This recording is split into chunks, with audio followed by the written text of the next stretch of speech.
સ્વામિનારાયણ રેસીપીમાં તમારું સ્વાગત છે। આજે હું વ્હાઈટ બટાકાવડા બનાવવાની છું, જે ન્યૂ રેસીપી છે। એના માટે જોઈતા સામગ્રી હું તમને બતાવું છું। એના માટે આપણે બટાકા લઈશું 700 ગ્રામ, 1 બાઉલ પૌવા, આદુ મરચાંની પેસ્ટ, 1 ચમચી લીંબુનો રસ, દ્રાક્ષ, ટોપરાં છીણ, મરચું, ખાંડ, બદામ, તલ, ઘરે બનાવેલો ગરમ મસાલો અને દાડમ। આપણે ખીરા માટે, જે બટાકાવડા માટે ખીરું બનાવીશું આ 1 બાઉલ મેં અડદની દાળ લીધી છે, ચોખા લીધા છે। એ વસ્તુ મેં અગાઉથી આમાં પલાળીને રાખી છે। મીઠું અને ઈનો એ આપણે લઈશું। આપણે આ બટાકાને મસળી લીધા છે। હવે આપણે એની અંદર મસાલો કરશું। આપણે એમાં થોડા પૌવા નાખીશું, એની સાથે મરચાં, આદુ મરચાંની પેસ્ટ,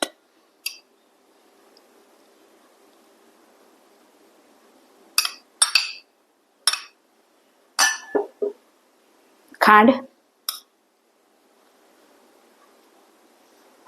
મીઠું સ્વાદ અનુસાર,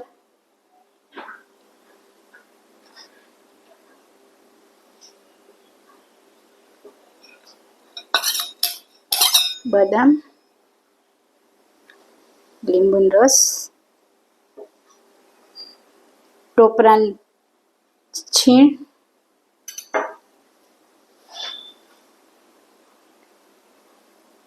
તલ,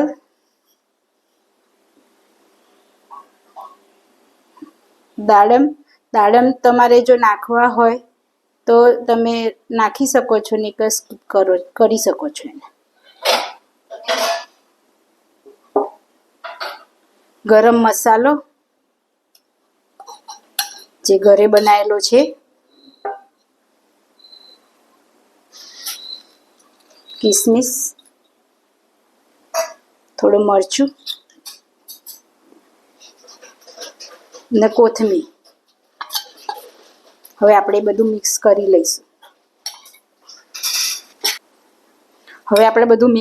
લઈશું।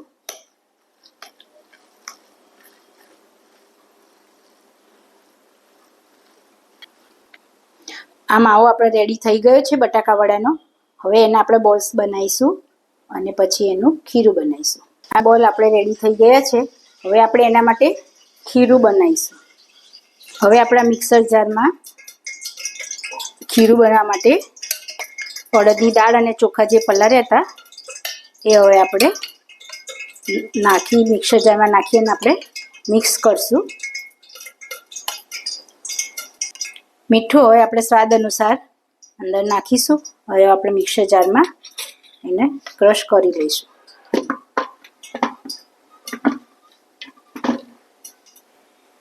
આપણે આ ખીરું રેડી થઈ ગયું છે બટાકાવડા માટે। હવે આપણે એમાં ઈનો ઉમેરીશું અને એને હલાવી નાખશું,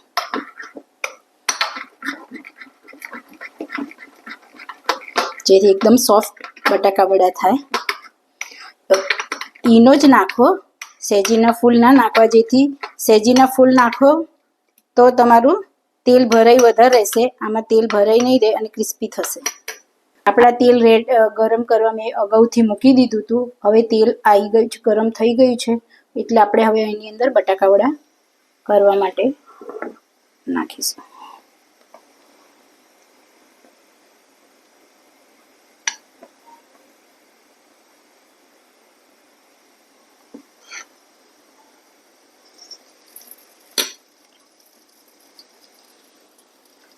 આપણે મીડિયમ ગેસે એને તળશું।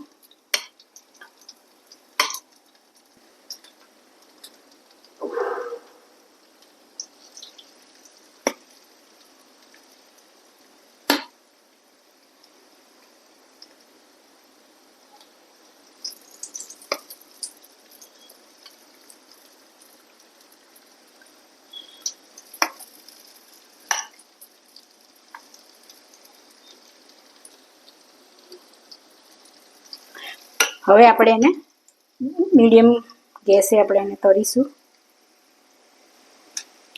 થોડીક વાર એને હલાવવાના નહીં, એને થવા દઈશું.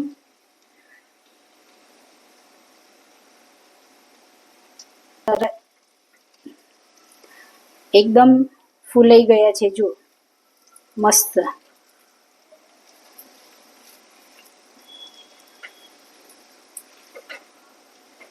થોડા બ્રાઉન કલર જેવા થાય ત્યાં સુધી આપણે એને તળવા દઈશું.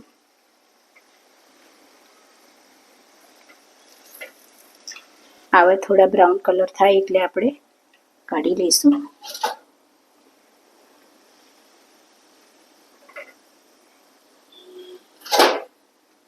આપણે આ રેડી થઈ ગયા છે. હવે આપણે સર્વ કરશું. આપણે હવે બટાકાવડા માટે લીલી ચટણી બનાવીશું. એના માટે જોઈતો સામગ્રી: કોથમીર, ફુદીનો, કાકડી, સિંગદાણા, મરચાં, આદુ, ગોળ, દહીં, લીંબુનો રસ, મીઠું, તલ. તમે દાળિયા પણ લઈ શકો છો, મેં સ્કીપ કર્યા છે. હવે આપણે બાઉલમાં લઈ અને ચટણી બનાવીશું. આમાં મેં કોથમીર, ફુદીનો, આદુ, મરચાં, કાકડી,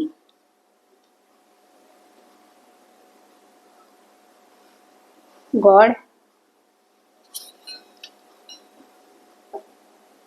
તલ, લીંબુ, મીઠું,